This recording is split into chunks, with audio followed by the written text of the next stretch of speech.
Hello friends, welcome to my channel. The first book that I'll be reading today is Where the Wild Things Are. The story and pictures are by Maurice Sendak. Let's get started.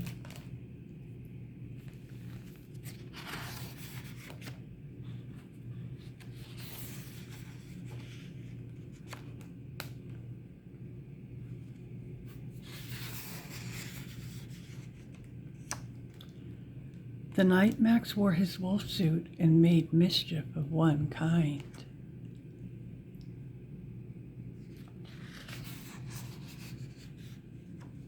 And another.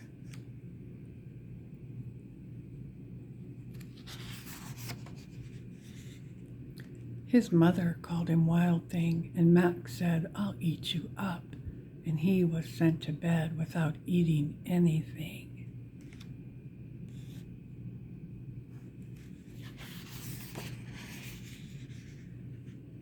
That very night in Max's room, a forest grew.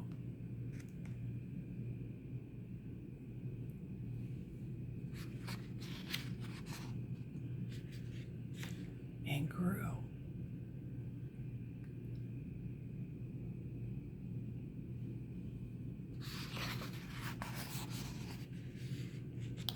And grew until his ceiling hung with vines, and the walls became the world all around.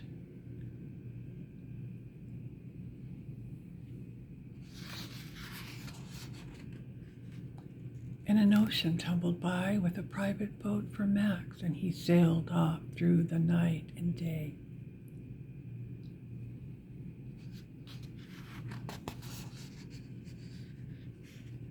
And in and out of weeks, and almost over a year, to where the wild things are.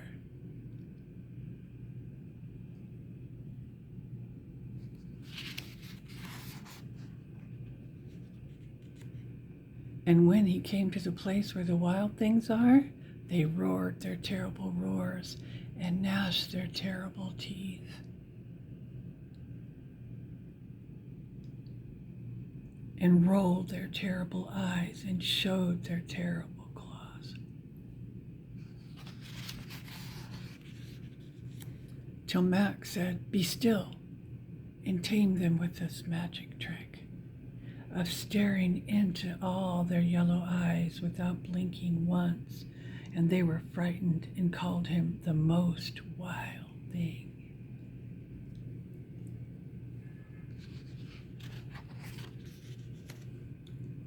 And made him king of all wild things. And now, cried Max, let the wild rumpus start.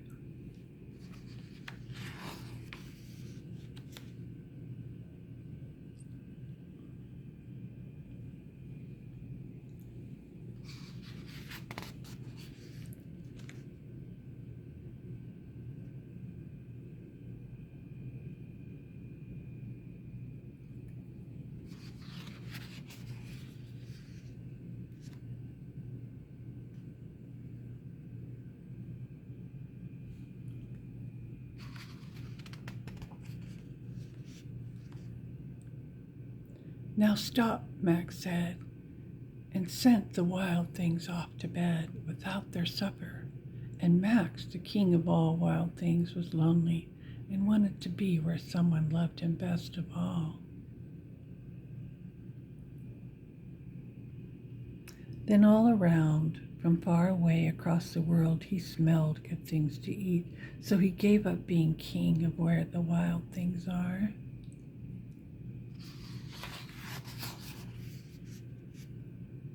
But the wild things cried, "Oh, please don't go. We'll eat you up. We love you so."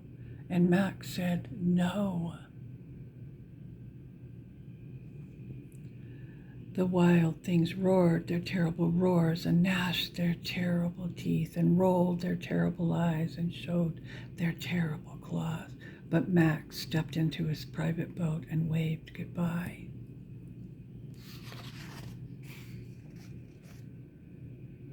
And sailed back over a year and in and out of weeks and through a day.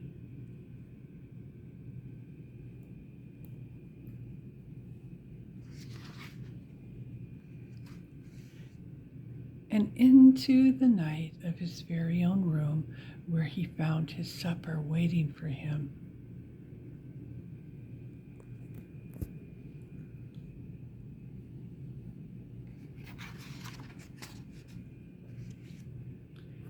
And it was still hot.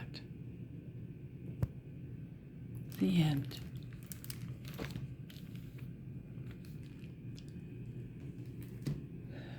The next book I'll be reading is On Duck Pond by Jane Yolen, and the pictures are by Bob Marshall.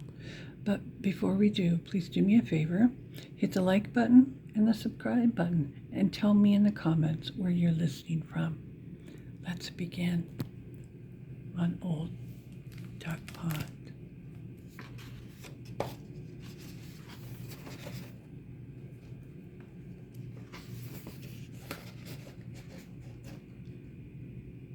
As I walked by the old duck pond, its stillness as the morning dawned,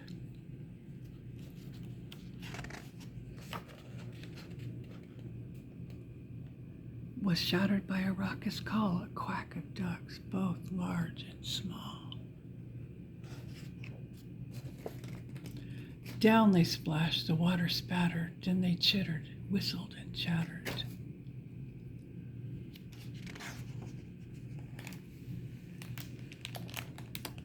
Trout and turtles turned and scattered. A frog leaped off his lily pad, quite surprised and very mad.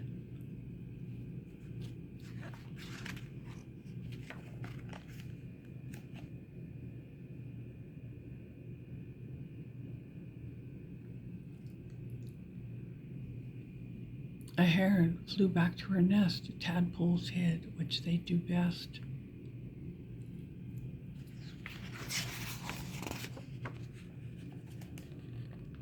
Old Duck Pond, once still and quiet, now seemed battered by the riot.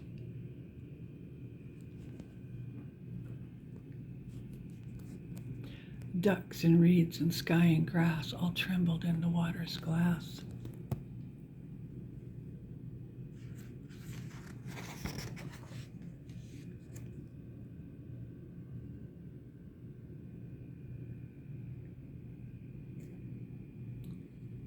And my reflection too looked strange. Every part of me was changed. I looked like I'd been rearranged.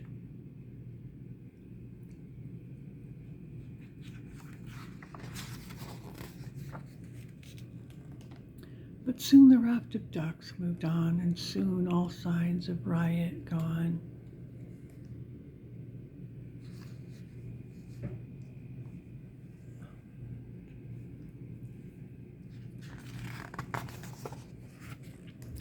And then the pond grew still, mirrored still.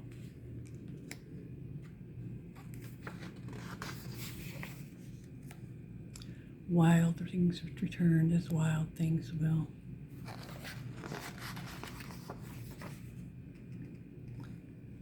The heron left her nest and limb. Turtles found new routes to swim. Trout returned to quiet pools, their fingerlings in careful schools.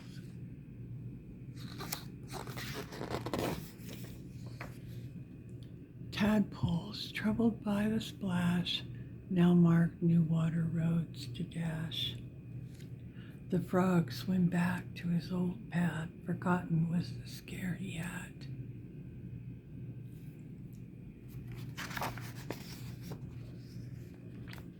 The pond now stilled, reflections grew, doubling creatures old and new.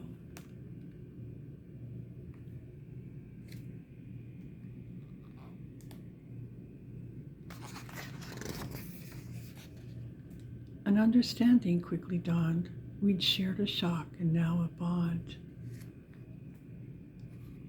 And I was feeling very fond of everyone on Old Duck Pond as I walked home.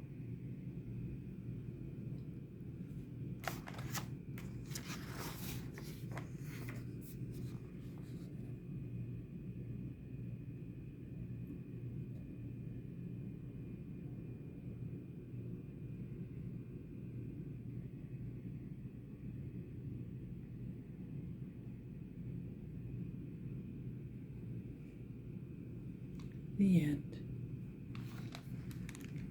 Thanks for listening. Sweet dreams. God bless you and keep you. May the Lord make his face shine on you and be gracious to you, and the Lord turn his face towards you and give you peace. Good night.